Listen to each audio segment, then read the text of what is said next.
Hello, this is Angelia, and you're listening to or watching the podcast, Why You Do What You Do. The podcast that talks about human development and psychology to maybe help you figure out a little bit more about why you do what you do. And of course, we've been talking about older people. And today we're going to start talking about living arrangements. This is a necessary conversation that you need to have with your kids and your family and everything before the time comes. Because everyone is different. Everyone has different, unique wishes on this, so it's a conversation you should probably have. Like I say, right now, my father's living by himself. He's happy like that. He doesn't want anybody there. But my mother-in-law, she would love to be in her home with some people there to pay her some attention. But because no one can do that during the day and pick her up, because she's pretty heavy, she's probably about maybe a little smarter than me, but still people are hurting themselves trying to pick her up, so she has to be in a facility. So everyone's living arrangement situation when you get old is going to be different, so let's dig into that. Many factors affect older people's living arrangements. Marital status, again, if you have a spouse, y'all could probably help each other as you grow older. Finances, again, it's what you can afford. If you can afford to live by yourself, then you probably might want to. If you can afford to go to a nice home, if that's what you want to do, your finances are going to play a part. Excuse me, here my eye is being twitchy and weird. Health, again, your health is going to be a big teller of how you can live. Like I said, my father allows us to help him with a few things, but only things he absolutely has a problem doing by himself. He has a problem with stairs because he's kind of hunched over. He's got a bad, neck and back. So, he tends to be forward heavy and tends to fall forward a little bit. So, he's had a few falls, and it's basically because of the balance issue from leaning forward. So, he allows us to help him with a few things. My mother-in-law, her mental health and her physical health have gone down and down. She can't walk 20 feet, and, she's got advancing dementia, so she can't even remember how people are related or, anything. So, she can't be by herself, making decisions for herself. She's just not up to it anymore. And family size. Like my husband's grandmother, she had, I think, 5 kids. And so one of the grandchildren was able to move in with her when she got older and take care of her. And that's been a thing with my mother-in-law. She's like, why don't I have somebody like that? And I'm like, sorry, we didn't, you didn't have enough kids, and we didn't have enough kids, and we don't have any spare grandkids to hand off to you that, have nothing else going on right now. Sorry. But, that's just the way it works. The larger family you have, the more likely you are to have someone who can do that for you. But most people nowadays can't afford that. So, excuse me. Decisions about where and with whom to live also are affected by broader societal influences, because it is in different places, it's looked upon in different ways. In some other countries, more developing countries, are still living in the multi-generational household, and like here in America back in the pioneer days, they build an extra room on for a newlywed couple. And then when they had kids, they built an extra room on. So, it was basically the add-on, world. And everybody just kind of lived together and slept in a separate room and had the common rooms in common. That's why they became known as common rooms. Cultural traditions and values. We read about the Japanese culture where they really want to keep the elder in the home. With the new way of being there, it's harder because people are out working, they've left and moved around, and that's harder to do. Availability of social services, some folks need some help. There are counselors or social workers who can help this older person, provide services for themselves or, for the family to get involved with them and to help provide services for these folks.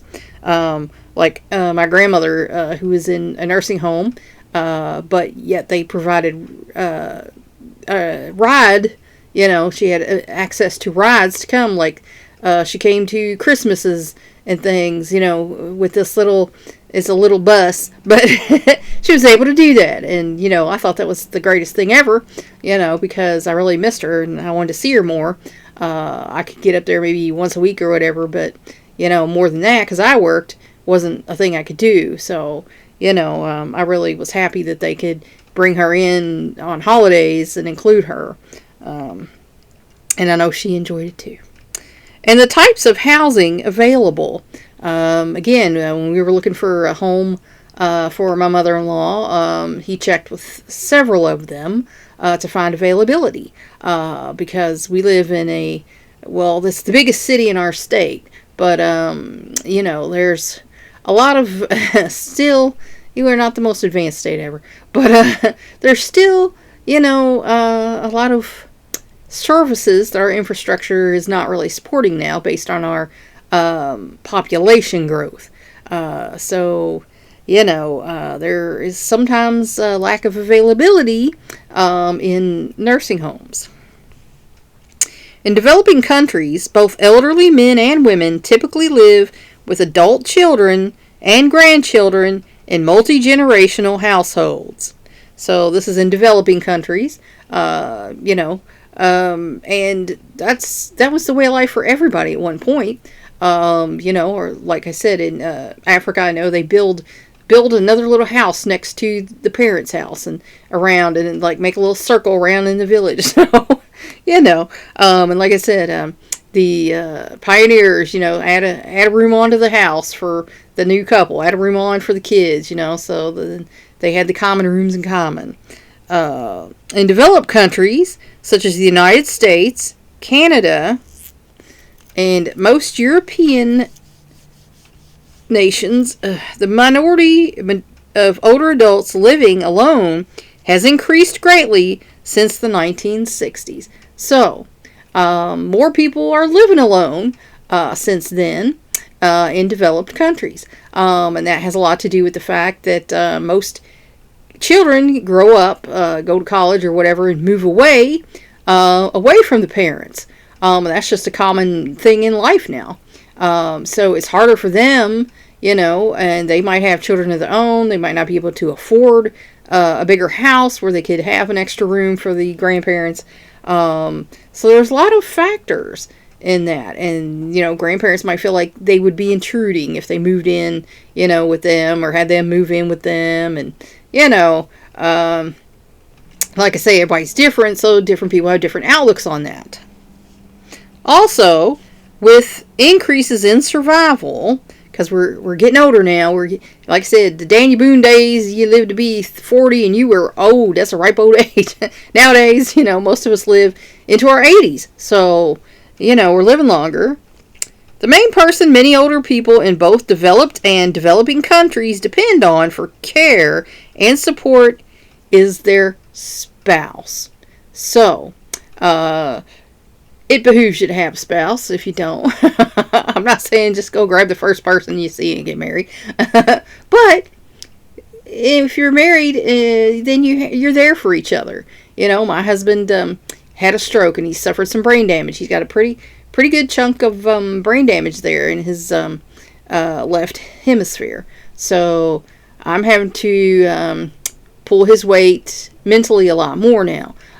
He has a problem taking care of personal business because the memory's just not what it used to be, and facts and figures kind of go in one ear and out the other. And so he has a lot of problems, dealing with stuff like that. So I've had to take on all the personal business, for us. I always did it for myself, of course, but now I've had to take on his too.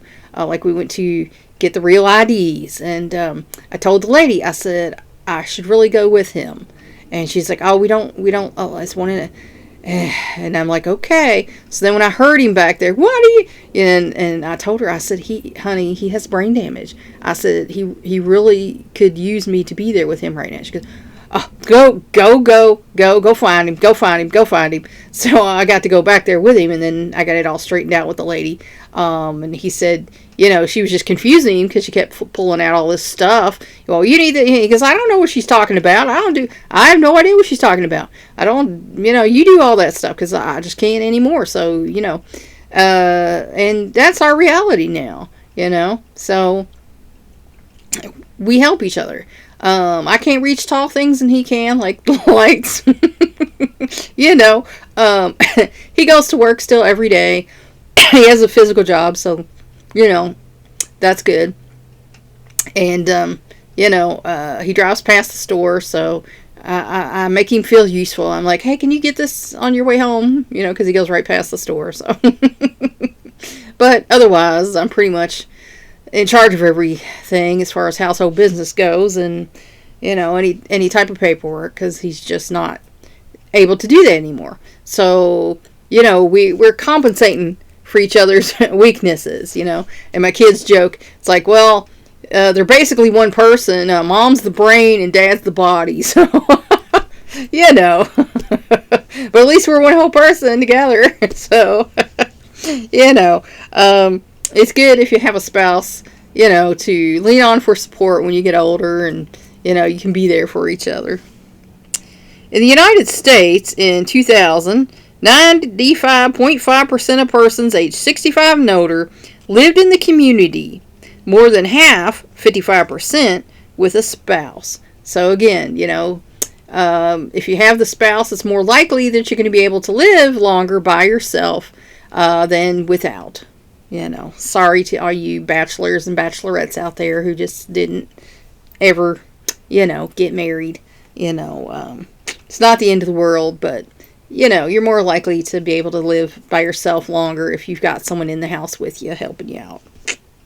About 30% lived alone, and this proportion increased with age. So again, of course, the longer you live, the more likely it is you're going to lose your spouse. That's a shame, but, that's just a reality there.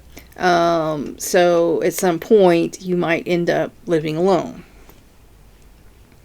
Minority elders, in keeping with their traditions, are more likely than white elders to live in extended family households. And that's, just because that's the way their culture is and their tradition is.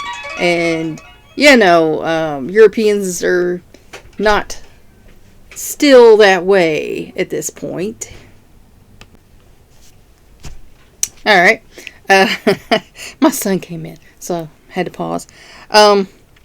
But here in America especially, a lot of the Europeans have all blended together, to form white people, as we call it in this country, so that our ethnicity from the old countries, the traditions have largely been forgotten or blended into other traditions, and we don't have the identity that some minority cultures still have from their old country. So, Europeans are less likely to value the elders, and that's a shame, but that is as it is. Living arrangements alone do not tell us much about older adults' well-being. And of course they don't. Because, you could live in a house full of people and still be neglected and abused. And you could live by yourself and take really great care of yourself. So your well-being does not depend on, who you're living with. For example, living alone does not necessarily imply lack of family cohesion and support. It can, but it doesn't necessarily mean that. So, let's see. Elderly Canadians living alone from 61 to 96. In 1961, you had about less than 100 male and about 100 females living alone. In 71, there was a slight increase in males and a pretty big increase in females to over 200.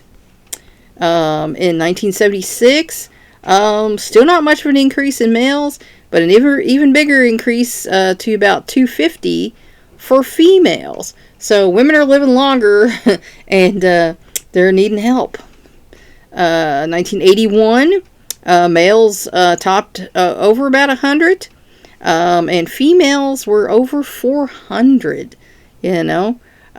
So that's growing. 86, males about 150, females about 500. 1991, males reached 200, and females reached 600. And in 1996, males reach a little bit over 200, and females reach about 700. So, this is elderly Canadians during those years. So, like I say, women are living longer, and they're going to need some help. Some of them are able to live alone, like these quoted here in this. But some folks are going to need some help. Let's see.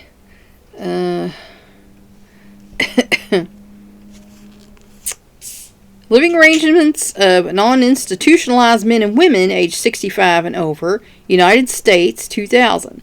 In part because of women's longer life expectancy, women are more likely to live alone, especially as they get older, while men are more likely to live with a spouse. So, let's see here. So the women, in the year 2000, 40% of them were living alone. 19% were in the institution or other arrangements, and 41% were living with a spouse. So, that's pretty good. And then when we turn to the men for the year 2000, 79% were living with a spouse. So most of them were. 17% were living alone, so it's a much smaller amount. And then 10% were in other arrangements. So let's look at the disparagement here. In living with a spouse, women 41%, men 79%.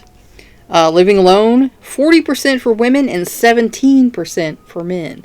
So our older women are more likely to be living alone.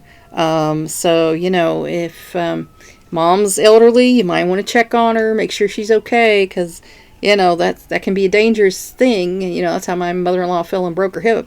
But and then of course 19% of women and 10% of men are institutionalized. So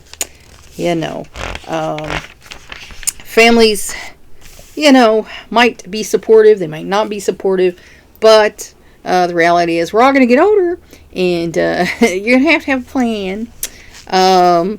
So instead, it may reflect an older person's good health, economic self-sufficiency, and desire for independence. And that's the deal with my father. He wants to be independent. He likes to be independent. He's kind of a loner kind of guy, and he doesn't want.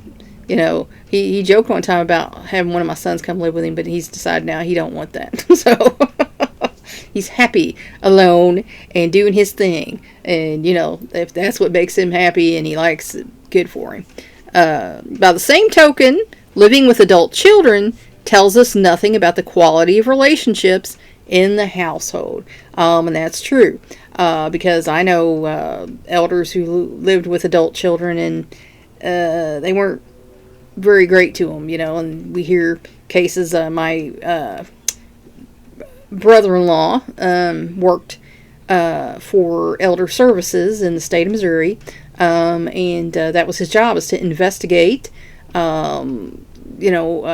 claims of elder abuse on people who were being neglected and maybe abused, and a lot of the times he found that to be the case. So it's not good when there's problems in the family, and then mom or dad is getting older and they need to be taken care of. So living arrangements is something that you really need to think about before you get to that point. And have a talk with your kids and your rest of your family, or like I said, my dad has his nursing home picked out. He already does. He likes this certain one, and when he gets to the point where he feels like he can't, take care of himself anymore, or he said if he gets too crazy, meaning if he gets dementia or Alzheimer's or anything, to go ahead and put him here. And he's left like this whole folder for me and my aunt to figure out, and, make sure he's where he wants to be. So, he's got his arrangements, and I think it's a good idea for everyone to have their arrangements, figured out, before they get to that point. You don't have to have it figured out when you're like 30, 40, 50, but by the time you are old enough to collect Social Security, it's probably time to start thinking about that, because you're going to get older, and have some plans, for your living arrangements when that time comes. And that's where I'm going to leave you for today. I hope that helped you figure out maybe a little bit more about why you do what you do. Please like and share this educational program so we can spread it around the world. If you want to help me out, subscribe to my YouTube channel. If you want to help me out even more, go to my Patreon page and become a patron. That's all for now. Until next time. Thanks for watching and listening.